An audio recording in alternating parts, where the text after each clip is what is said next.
sorry, I think it's, yes.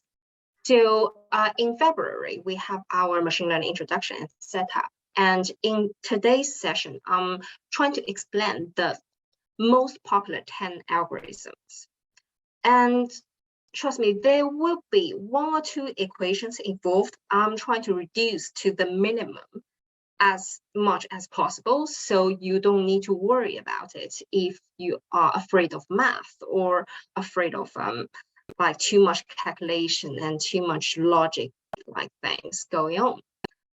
And I'm trying to explain it as simple as possible, so you would learn about 10 algorithms within an hour, know how it works. When you talk with people, you can explain what is going on behind it. You don't need to explain into depth. After today's session, and we have even more sessions going on, I'm wondering what would be everyone's favorite algorithm.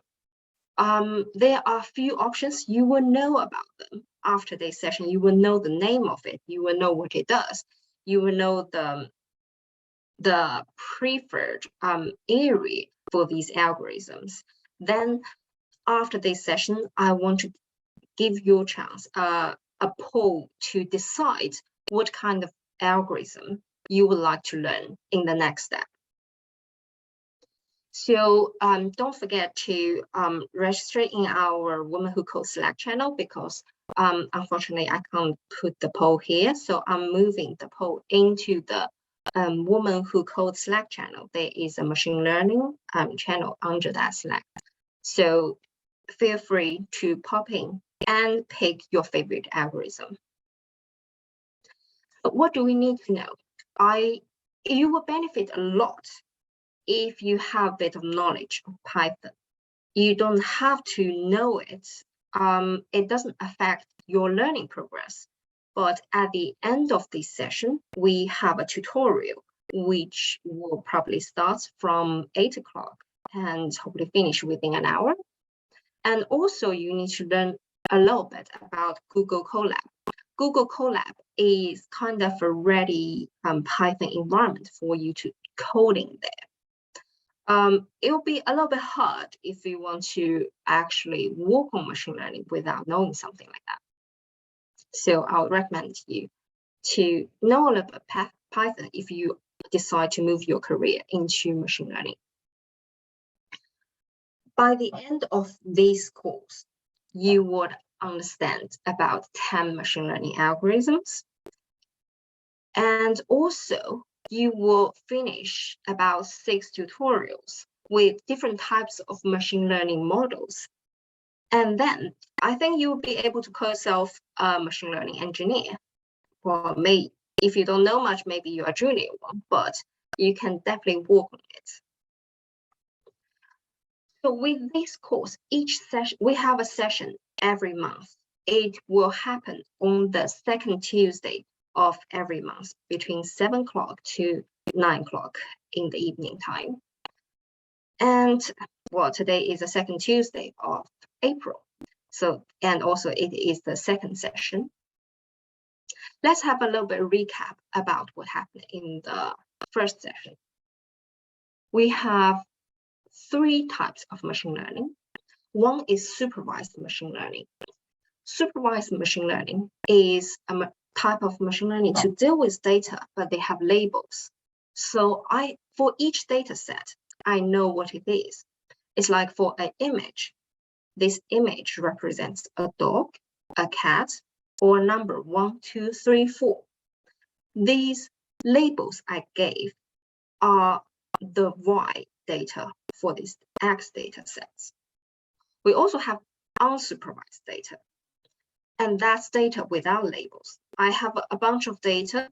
I want to know what is dog, which one is dog, which one is cat, but I don't have, the computer doesn't memorize a label for it. So when I see a picture, I know it is a cat or dog, but the computer doesn't know.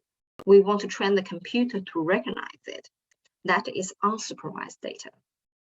And reinforcement machine learning is a type of machine learning. You keep training it. you don't necessarily have a label. You might have a label, but by training this data, we're trying to give the model a reward. If you are doing it in the way we want, if you reach a target, we'll give you a reward like +1. And if you fail this target, I'll give you a negative reward, which is -1. In this case, the machine is trying to train itself to actually learn how to do it. So in such case, there is a very funny, very interesting example which happens in 2016 when AlphaGo beats the very famous Go player. And the famous computation we knew about, they were based on supervised learning. But after about a month, the AlphaGo team published a new player to play the online Go game and beat everyone. And they were using unsupervised learning at that time. So there are different strategies to solve a problem, and it doesn't necessarily to decide which one is better than which one. They all have its preference, and also based on the data set. So in this session, we are going to understand about 10 machine learning algorithms. At the end of this session, we have a tutorial, which I would like you guys to set up a machine learning model for house price prediction. Also, in the tutorial, there is a tutorial from the session 1, which is digital recognizer. If you are interested in it, you are welcome to try different algorithms, which we are going to introduce here, to use that for the digital recognizer. And also, there are two main types of machine learning. One is regression, one is classification. As you can see from the symbol, it's quite easy to understand which regression would predict continuous values. So if I have a lot of data set, I want to find its trend. I want to find the house price from 0 to 100K. Which number is it going to be? That's regression. However, if I want to try to figure out whether I can sell this house or not, that goes to, I can't sell it, number 0, and I can sell it, that's number 1. That's a classification. That's the two main types in the majority of machine learning world. That's the two majority problems you are trying to solve in this case. And during the session, and I would also like to ask you to answer some questions. Like, I'm not going to tell you if it's a regression or classification, or I'm not going to tell you if it's supervised learning or unsupervised learning. I would like you to think for yourself and type the answer in the chat box. Now, let's move on to the first algorithm, linear regression. What is linear regression? Think about, we have some data, which is bedroom number per dwelling. This data set is from Houston, a very old toy data set called Houston House Price. So they have a very interesting measurement, which is the room numbers per dwelling, which ranges from about 2 to 9 numbers. And also, we are trying to predict the cost of the house. So here, in this case, this is a 2D plot. So in this case, I have different values of bedroom numbers, and I'm trying to predict the cost. In the linear regression, how do I do it? I draw a line. I draw a line, which I think is the most popular, like the trend with the best probability. I think the trend probably this line go with the, like, it looks like the line goes with the points. And this is linear regression. In the case where I have only one parameter, which is the bedroom number, and I want to predict the cost, which is the y-axis. In this case, I draw one line. This one line has the slope and also has a distance to move it to the up and down. So in this case, there are two parameters I want to figure out. One is the slope, one is the other one is how this line will move up and down. To be able to move this line based on the data sets. And the data set I have is the bedroom numbers. So here we go. There is some math. I will explain it slightly in this case. So first of all, we are trying to calculate the difference between the real value and the predicted value. I'm taking about 10 data sets out in this case, so to make it simpler. What happened is our solid line, solid orange line is a prediction, and our blue dot is the real data set in the training data bit. We are going to calculate the difference between the prediction and the real value, add them up, square it, and then add them up. Divided by the number of data sets. That is our variance of prediction. The other thing is a variance of the mean, which means I'm going to move all my data sets to the left side, which is the cost. And then I'm going to calculate the mean value of the data set, which goes about around $30,000. And then calculate my real cost and the difference between my real cost and the mean cost. Run a square, sum them up, and divide by the number. There are some very important, I'll say, nouns in the machine learning, which in this case, I really can't avoid the math in this case. The first of all is the loss. What is loss? So the loss is calculated by the variance of means minus the variance of prediction and divided by the variance of mean. In the mathematical way, it's called R squared. And also in machine learning, it's called loss. In almost every model, you need to understand what the loss is. If you are trying to be a machine learning engineer, doesn't understand what you are dealing with, yeah, of course, you can write without thinking about the loss. But the loss is the most, I would say one of the most important feature in machine learning, because this loss decides how close your data set is to your prediction. Something like, because if you think about machine learning, they are always like a loop.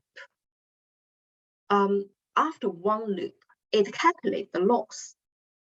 And if the loss is large, we want to reduce it. We want to, the smaller the loss is, the closer our prediction is to the data set. We want to reduce this gap. We want to reduce this loss. So in the second loop, we're going to tweak our parameters to see if we can reduce this loss. In the third one, we are changing the parameters even more to reduce this loss. So in every loop, we're trying to reduce the loss as much as possible until it reaches a minimum. So no matter it's a local minimum or a global minimum, the purpose of every machine learning is trying to reach the minimum loss. And in our case, in this linear regression we're talking about, we have two parameters. We have one data set, which is the bedroom number per building. We have two parameters. So in this case, our X is our data set, which is the bedroom number. Our Y prediction is the cost of the house.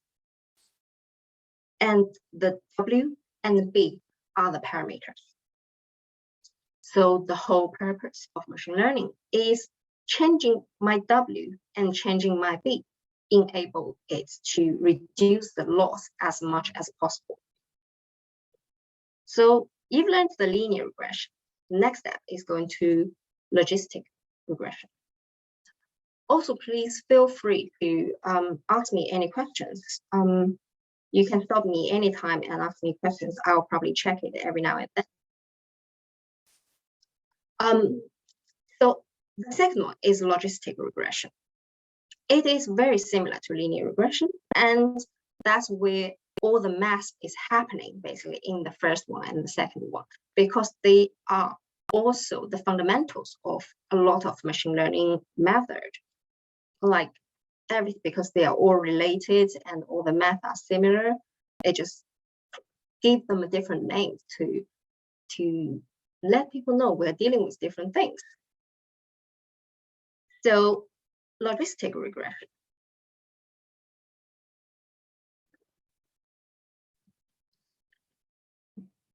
is not trying to find out the price of things. It is trying to find out can it be sold. Now my question is, is it classification or linear regression or regression? I think I just gave out the answer already. But the other answer would be, is it the supervised learning or unsupervised learning? Feel free to type your answer in the chat box.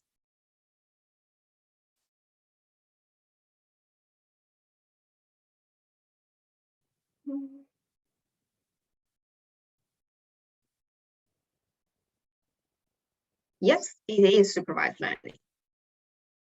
Great, everyone.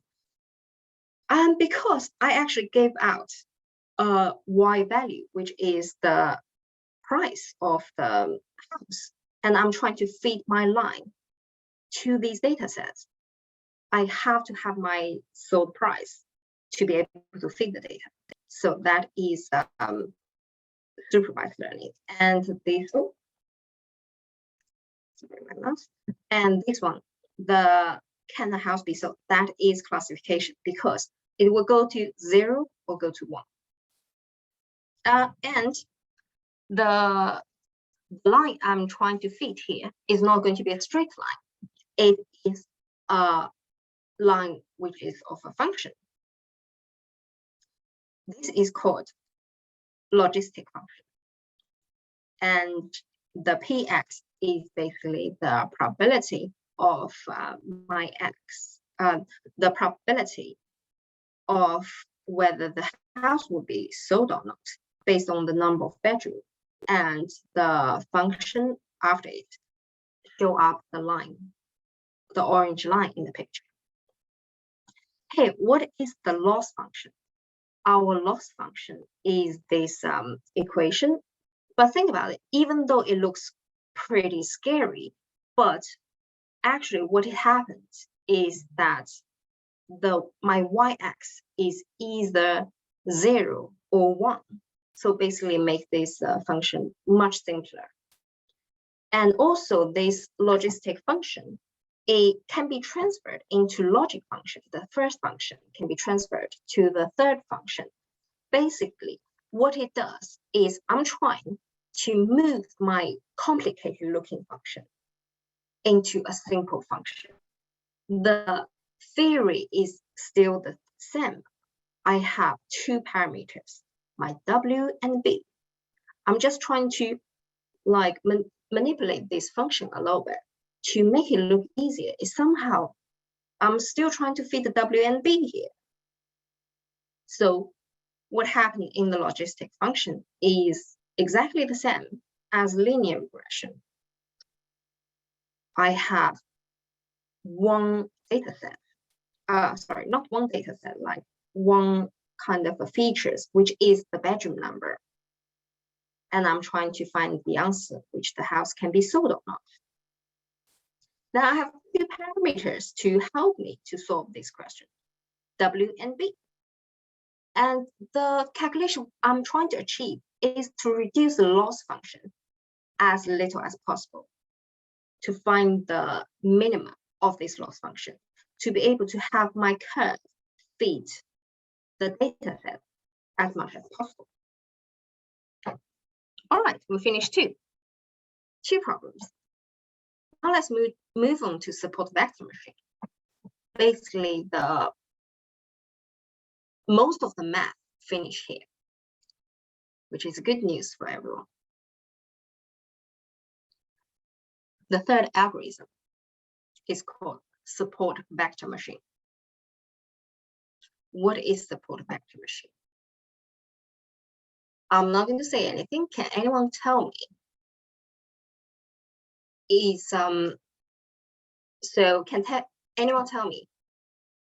I want to know supervised learning or unsupervised learning, classification or linear regression. If you have the answer, type it in the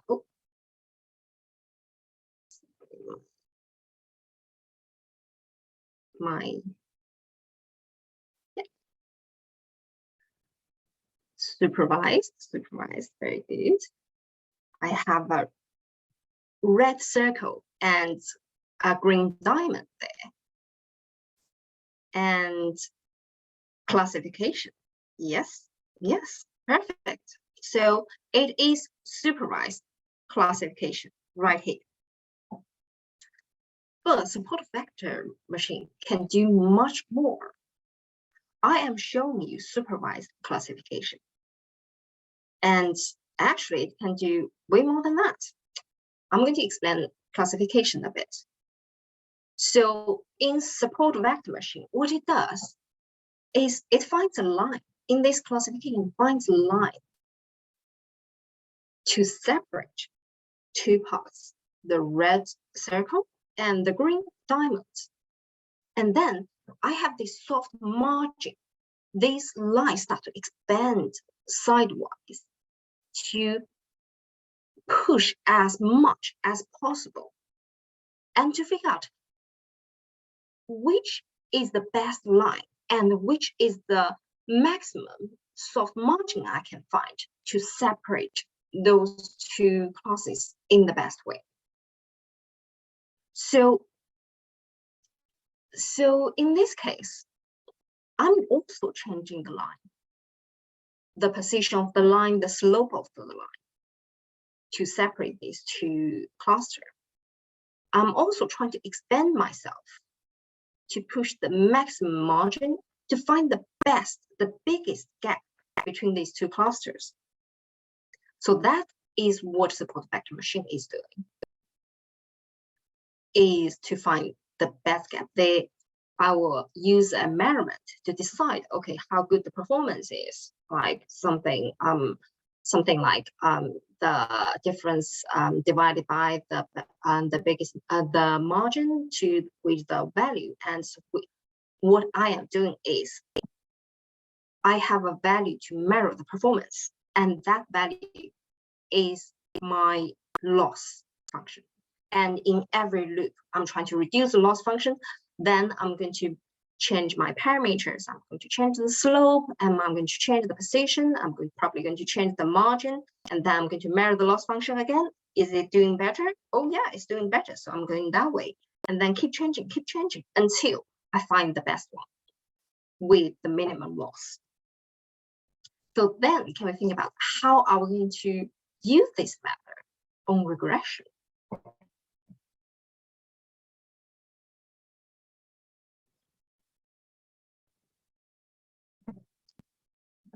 Now I'm showing how am I doing the regression. It is a line like linear regression, but very different from the line is that I'm putting a margin next to me. I'm trying to expand the margin. And to make sure that the data set fits the margin as well enough, then I'm going to use another value to decide, okay, I'm defining a measurement of how good my model fits the data set. And then I'm going to run a loop to decide oh, can I find the minimum of this loss function? So support vector machine can be used in both classification and regression. Now the fourth one, k-means. I have a set of data. They are 1D data, like the bedroom number of bedroom in per dwelling. And I'm saying that I have a bunch of data. I want to separate them into 3 clusters. Now, can you tell me, supervised or unsupervised? Classification or regression?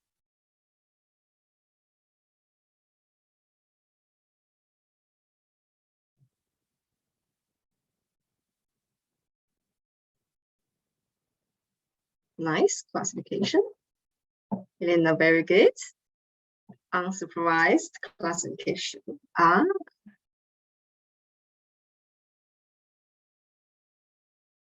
Do we have more people answering the question? Yes, it is unsupervised classification. Everyone got it right. That's so good. Well, basically because it's all gray dots, there is no colors here. You don't know which are the 3 clusters. And then it's unsupervised because they are gray dots. And because there's 3 clusters, basically that's classification. When we talk about clusters, it's always classification, right?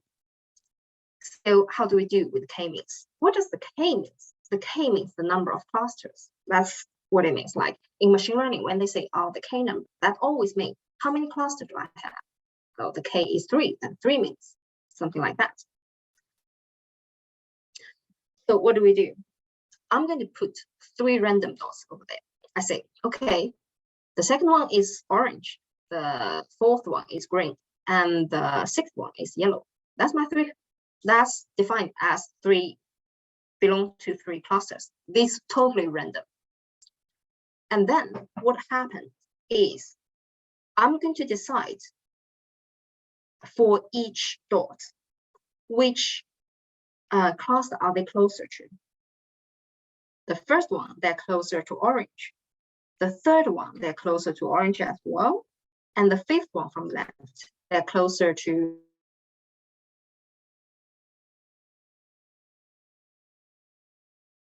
all right, they belong to 3 clusters. That's how I classify. Of course, when you think about machine learning is always a loop. It shows that my internet connection is not stable. Please let me know if you can't hear me. So we have we have 3 clusters because machine learning is always a loop. There is no way it will finish in one go. What's the next loop? I'm finding the mean of the clusters. See, k means it is looking for the mean of the cluster. Now my arrows indicating where is the mean value. And I can find the mean value of all the clusters I just assigned. Then I'm going to decide, okay, I have 3 means, which belongs to 3 clusters. What is the closest data set? So the first 3 are very close to the orange. The 4th one and the 5th one are closer to the green. Now what about the 6th dot, which is the yellow dot? The 6th dot from the left, actually it is closer to the green. And the one next to it, let me see if I can do like, yeah, this one. Ooh. Yeah, this one is closer to green. And the one next to it is closer to yellow. Now I know which one I need to assign. Now I'm moving. These dots need to be green. Finished my second loop. For the rest are yellow. And then in the 4th loop, third loop, I think, I'm going to reassign the mean because my dot changed. So which means my mean needs to be changed.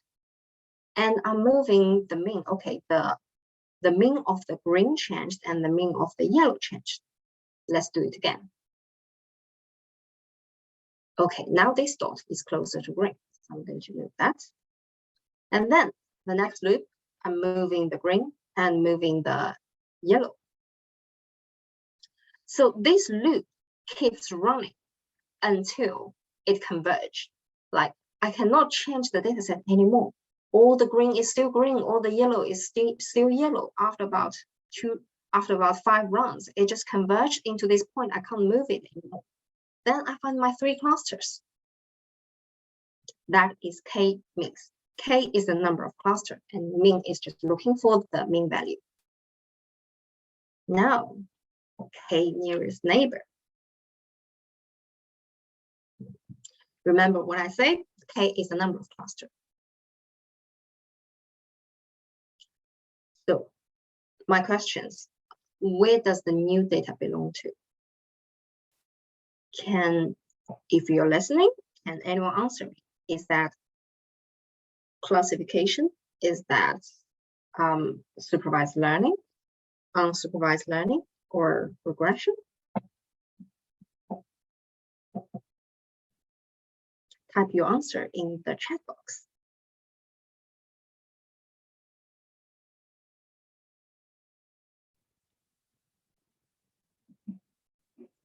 Yeah. So, yeah, we can see a lot of answers. So in this case, it's supervised classification. Why it is classification? Because I think that's a part which a lot of us got it wrong.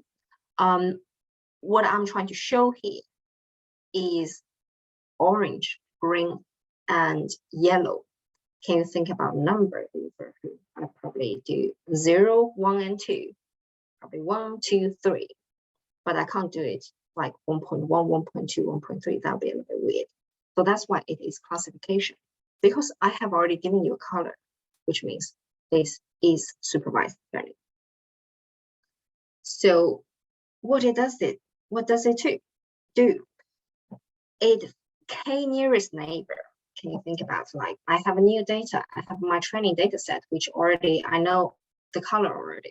I'm trying to figure out, okay, my new data set, which I don't know the color, which one does it belong to?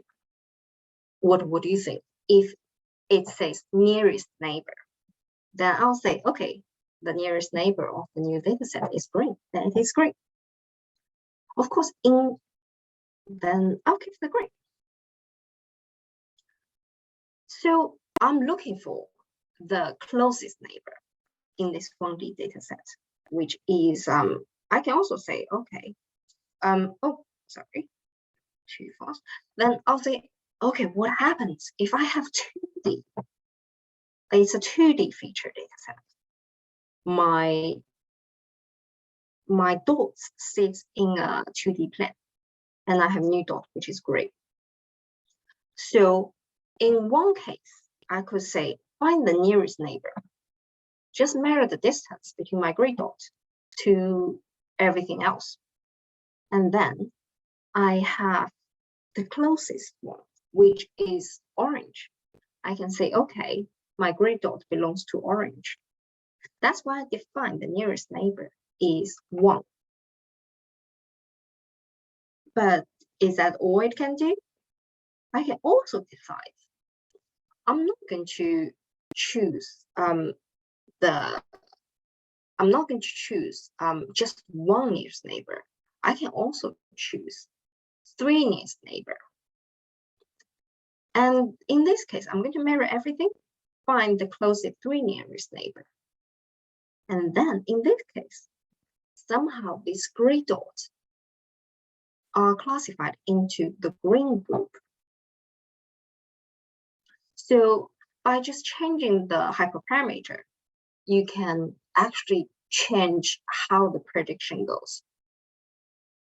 And that's why what I'm trying to deliver here is that not only you need to understand how to use the code, but also I want everyone to understand why I am using it instead of like just run one line, because later in the tutorial, you'll realize how easy it is to actually start coding in machine learning, because there are a lot of packages which are super popular, super useful, and they don't need to do anything. Everything is default, and you can just type one line.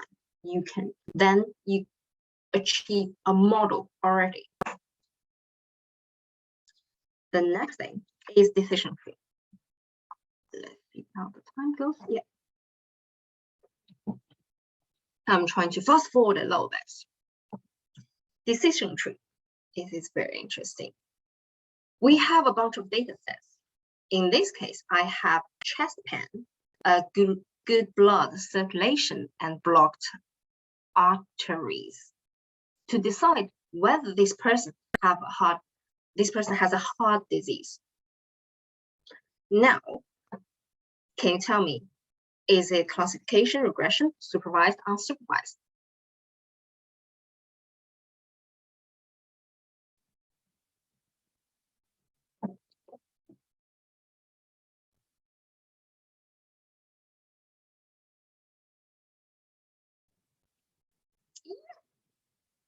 Yeah, that's very good. Thank you. Supervised classification. Because I'm giving out all these values, all these data sets, and I want to achieve something new. And in decision tree, it is a tree, so it has roots. Because it's a tree, it has leaves. What is a root? What is leaves? Did I spell it wrong? I spelled it wrong. I'm sorry about that. I'm really sorry about that. Oh, awkward. Okay. So what happens is we have a root, we have leaves. What is a root? The root is the starting point of this thing. Like in this case, I want to decide on chest pain. Is it a yes on the chest pain or no on the chest pain? What is a leaf? The leaf is the end bit, which means in the leaves, I need to decide, does this person have heart disease? So in this case, I'm basically chucked away all the other two features, the good blood circulation and the blocked arteries. Then let's say if I have chest pain, yes, and then is that heart disease to yes, heart disease no, 2-to-1 ratio. And if this person doesn't have a chest pain, the heart disease will go to yes, there is a heart disease, and no, this person doesn't have heart disease. I have the ratio. So this is a very, very short tree. What if I have something in the middle?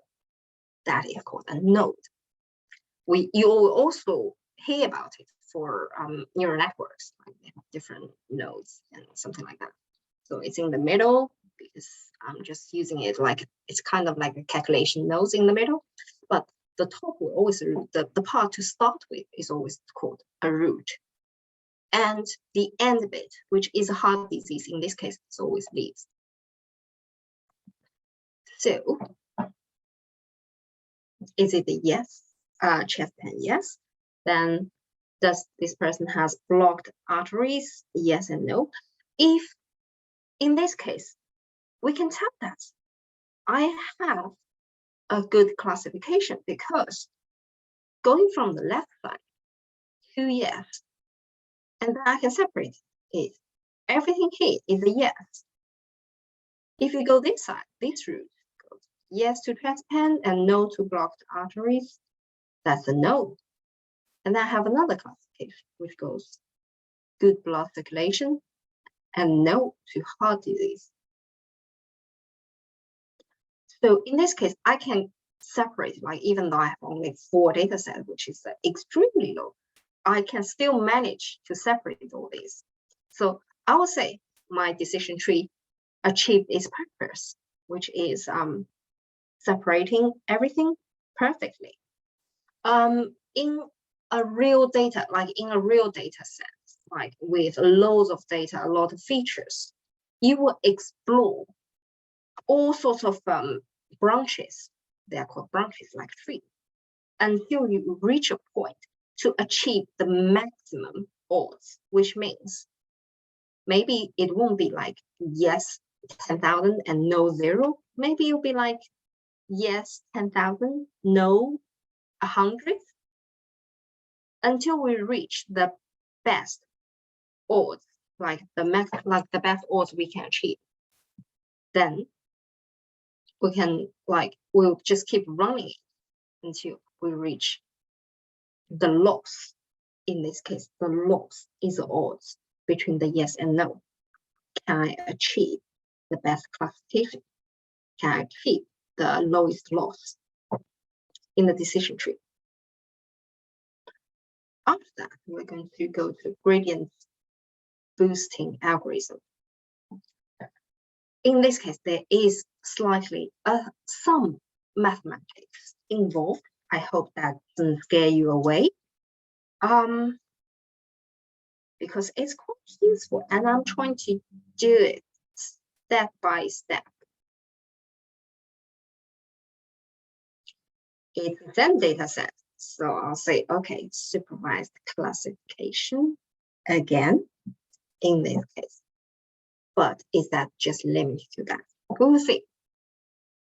So in this case, I gave 5 data sets to make my probability more interesting. I'm going to calculate the odd. In this case, you will find that the probability is very similar to logistic regression because it is using the log of the odd. But like behind the math, it's always because, oh, in this way, I can cancel out the exponential and then make it much simpler. So yeah, we're using the log of the odd to decide the probability. So in this time, we have 3 yes and 2 no's, and the odds is 3 to 2. And the log likelihood, the log probability is 0.7. And then I'm going to say, to make it easier to calculation, because there is calculation involved in this case, which I'm going to transfer all the no to 0 and all the yes to 1. And because I just say that I just calculated the initial probability is 0.7 for all of them. They are equal. That's the first step, the first loop. And I'm going to use the result of the heart disease minus my probability. That is the result as a residual, which goes to minus 0.7, minus 0.7, 0.3, something like that. And that gradient boosting goes with decision tree. That's how I am putting it after the decision tree. Now we have the decision tree. Let's compare those two. What's the difference between decision tree? Instead of yes and no and count the numbers, I'm giving it a residual.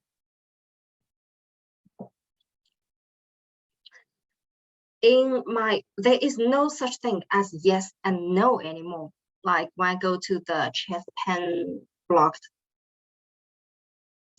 heart disease, I don't know if it's a yes or no, but the result I get is a residual. And minus 0.7 and etc. And in this case, good blood circulation, yes, there is no data set here. So what am I going to do in the next step? I'm going to calculate a new probability based on the residual from the decision tree. How to calculate that? For each branch, the chest pain goes, yes, chest pain goes to yes, blocked arteries. That's one branch. For each branch, I'm calculating the new probability, which is all the residuals in that branch divided by the sum of the previous probability multiplied 1 minus previous probability. It looks long, but it's mainly text. So let's see, how do we do it? All the residues, or the sum of the residues are 0.3, 0.3 minus 0.7. The sum of it is minus 0.1.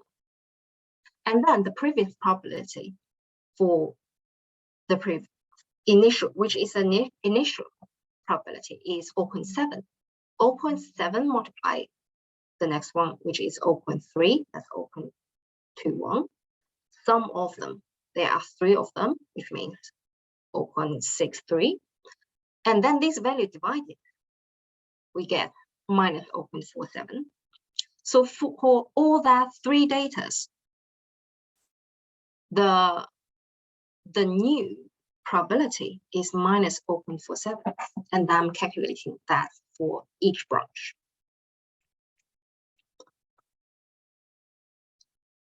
There, we actually did that.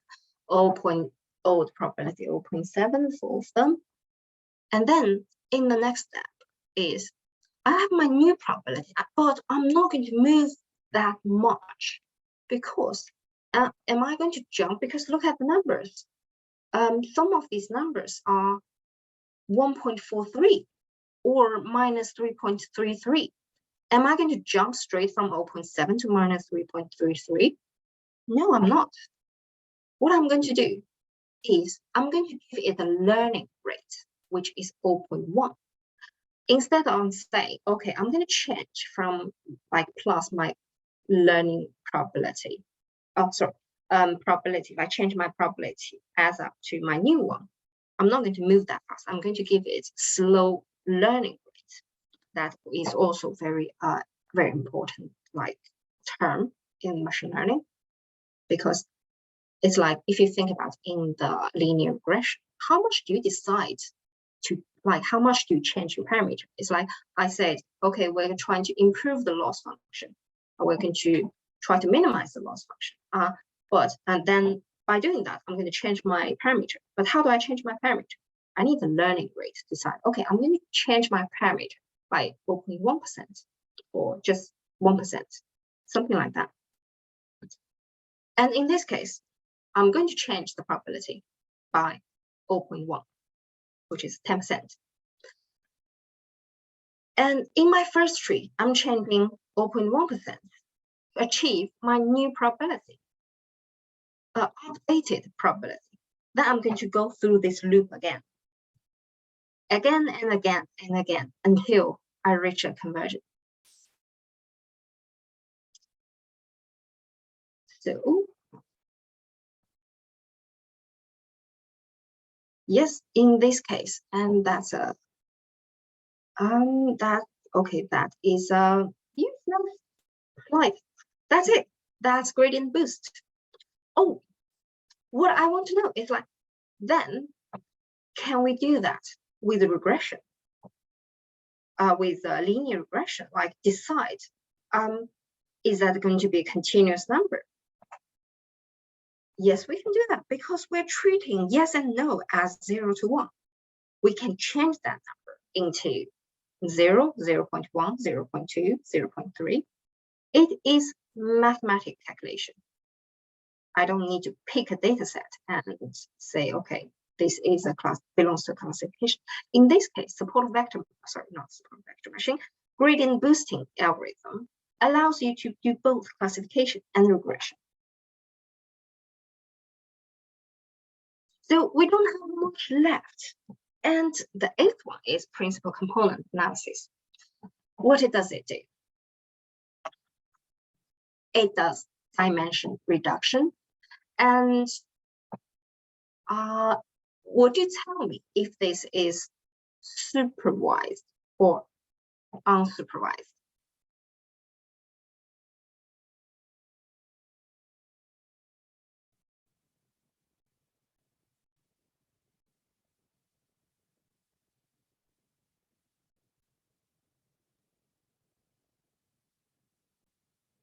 Yep, we all got it right. It is unsupervised. principal component analysis is a very famous dimension reduction method for unsupervised. It will be classified as unsupervised learning because we don't need to know the label. And the target is not to classify them either. I would say this is neither regression or classification because we are not doing regression at all. We're just trying to reduce the dimension. Of course, if you want to use it for classification, maybe, like, or regression, maybe, but like that's not its purpose. What it does is like I have the feature of 2 dimensions. I have all these dots. I have my x-axis and y-axis. Now I want to reduce the dimension from 2 dimensions to 1 dimension. What do? I find the maximum difference, maximum variance of this data set. We'll be able to tell where if I draw a line of 1 dimension, will you able to find out the direction of the maximum variance in this case? Now I'm drawing a line. Drawing a line here. I think in this direction, like my data set have the maximum sparse like feature. And then I'm going to project my dots into this line. And in this case, I managed to transfer my 2D data set into 1D. You think like, yes, it loses a lot of information. But it looks like, yeah, in this case, it is losing a lot of information. However, if you have 100 dimensions, like in this case, that's 2 axes, 2 dimensions. If you have 100 dimensions, which happens to lots of data sets, like 100 dimensions is like 100 features. In my previous decision tree example, which is the heart disease, there are, I think, 3 dimensions. But think about what's the features to design heart disease. It's not limited to 3. There are probably 50 features. A doctor will decide whether this person has heart disease or not. But how do I deal with 50 dimensions? It is like to draw a line. No, in 2 dimensions, like for 1 feature, we draw a line in linear regression. For 2 features, we draw a plan. For 3 features, we draw a like kind of 3-space plan. Like I can't imagine it in 4 dimensions what it would be. What does it look like?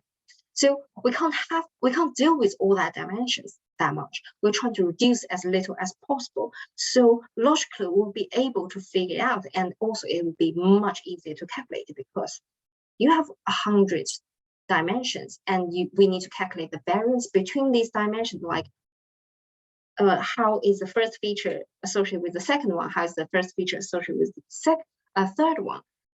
And that will be like 100 by 100, which is 10,000 variants for 1 data set. We need a supercomputer to do that for a long time. So dimension reduction is really useful to deal with a high depth, like the data set of high dimensionality. And then we're going to naive Bayes.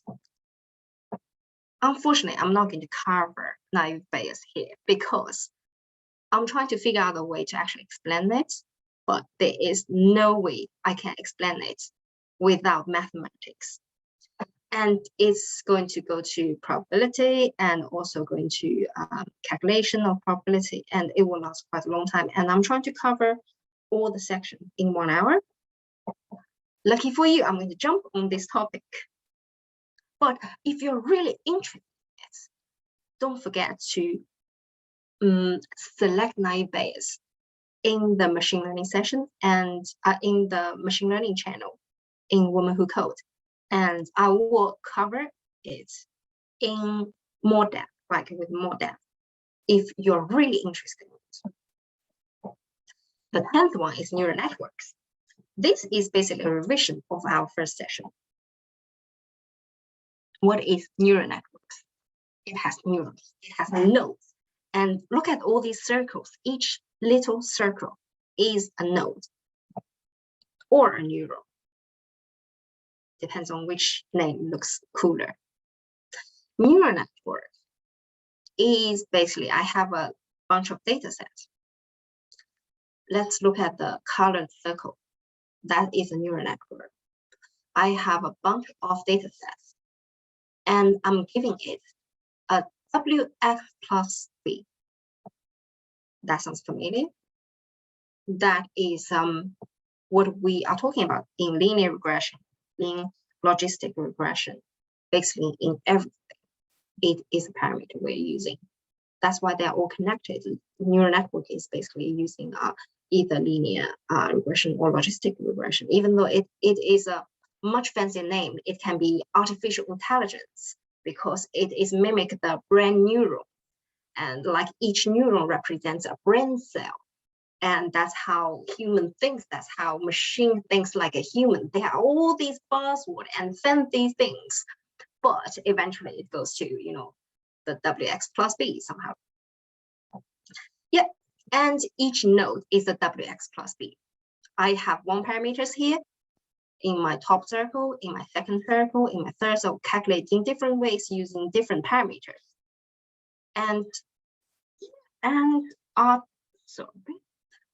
Let me answer it in 2 minutes. So I'm calculating in the first layer, and then I'm moving it, saying that, okay, the WX plus B reach a value in my linear regression. That's my Y value of Y. That's my result already. But in this case, no, this value will be fitted to the next node, the next WX plus B, or WY plus B, something like that. I keep feeding the data, do one calculation in one circle, second calculation in the second circle, third calculation in the third circle, getting a value in each one. And then that value goes to the second layer, another set of nodes or neurons to do a second layer of calculation.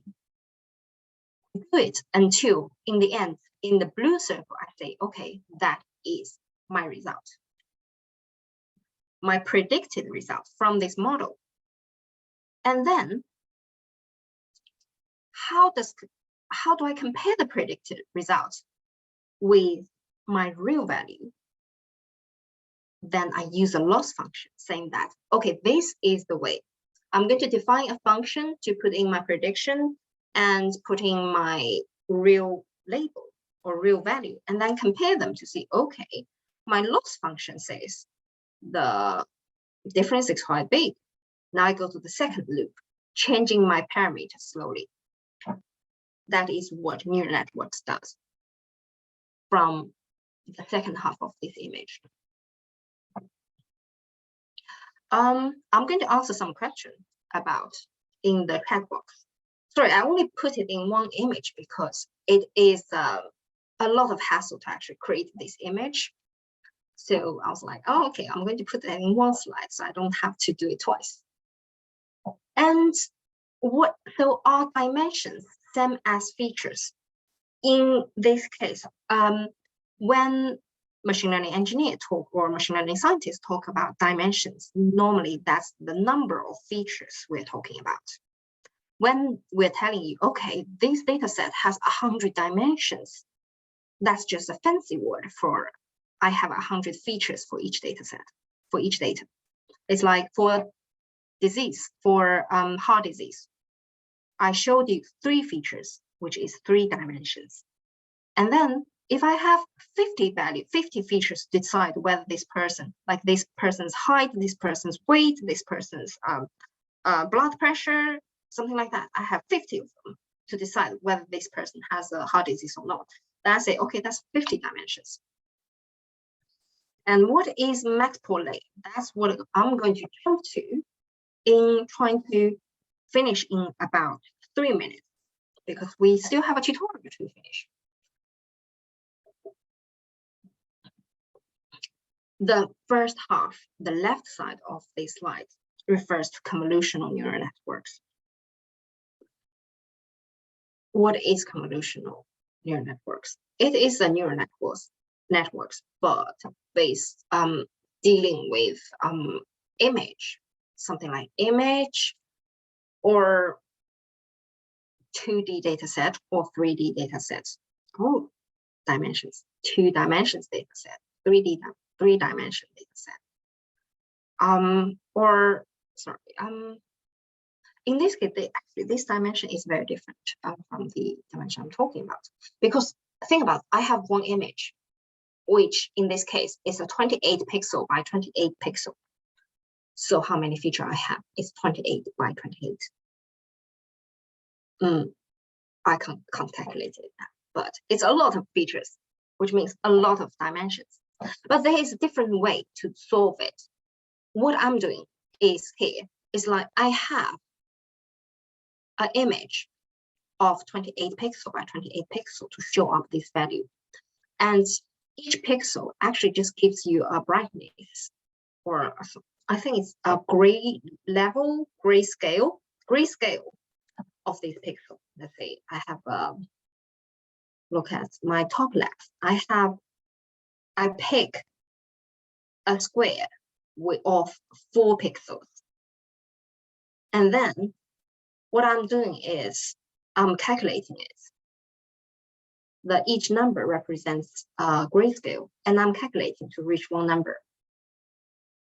And this number, I'm going to put it on the top left. And then I move this little square window to the right, to the same calculation. And then the result, I put it on the right side. So on and so on until I reach to the end. Like this little window will go to the right side and go to the second row and go to the right side, and creating another image. So this is one way of doing it. And then I'm going to change my parameter a little bit, like different ways of calculation, and then create another image, and another image, and another image. That's my convolution. That's my convolutional layer. And each image here is a node. It just looks different, but it's still a node. I can do the same thing on another case. Like in the second step, I can do that. It's still going to be convolutional layer if I'm using this calculation of 4 values, do a little bit of calculation and to achieve this 83 number or 34, like depends on what kind of calculation, what kind of parameters we are using. What is maxport layer? It is a similar function. It is a similar procedure, but instead of calculating from 4 numbers, I'm choosing the maximum value. In this case, in the top left, in this case, the maximum value is 83. So it is another layer. It is another type of calculation, but the procedure is still the same. It's still the same. Sorry. And then what I'm going to do is this is my convolutional neural network layer. I'm going to move it into this little node.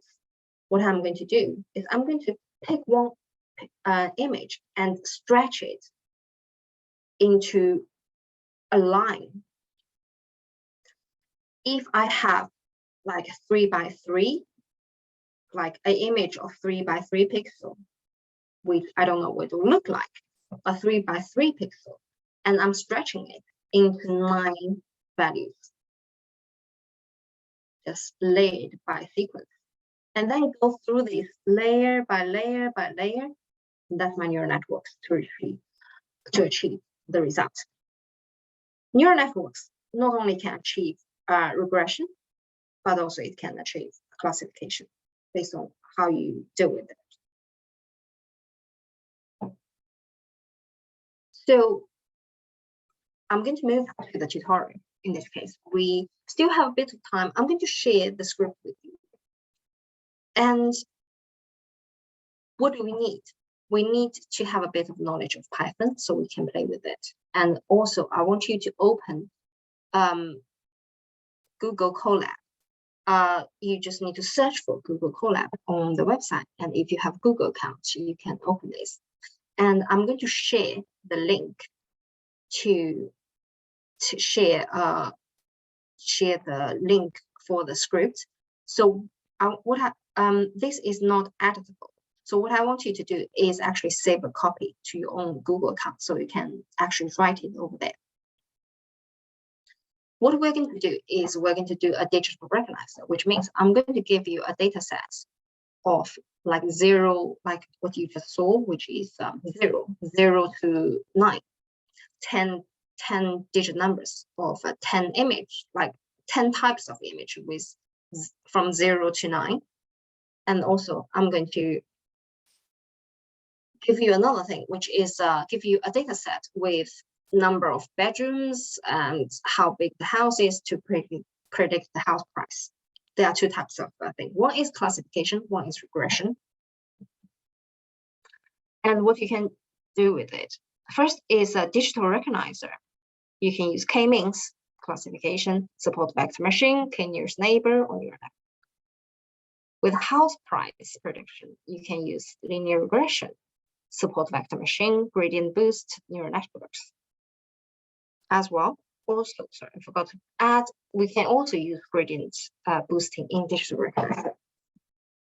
And if you are familiar with Python, please join us for a tutorial. If you're not familiar, you can just listen into this talk. We will probably spend half an hour on this tutorial. And what to do next month? What kind of algorithm is your favorite algorithm? Please vote on type of algorithm in Woman Who Codes machine learning channel. It's machine_learning, and I put a little poll there. You can just pick, and then I'm going to choose the most popular or everyone's favorite algorithm and explain it in more depth instead of showing you like all these like theories, like simply like we're going to actually go into depth. So you will learn a little bit more about that specific algorithm. And if you have any questions, please feel free to drop that in the chat box. And thank you very much. Or you can send me an email and afterwards asking me any questions related to machine learning as well. Also, my company is actually recruiting if you're interested in doing software engineering and all sorts of things. Send me an email. I will give you an internal referral as well. And that's it. We are going to move on to tutorial. Thank you. Thank you, everyone. And give me a second. I'm going to share.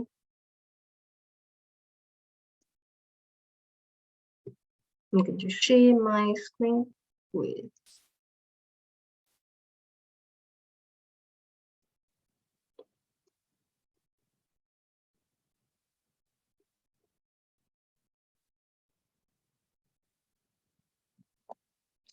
I just shared a link of the Google Colab.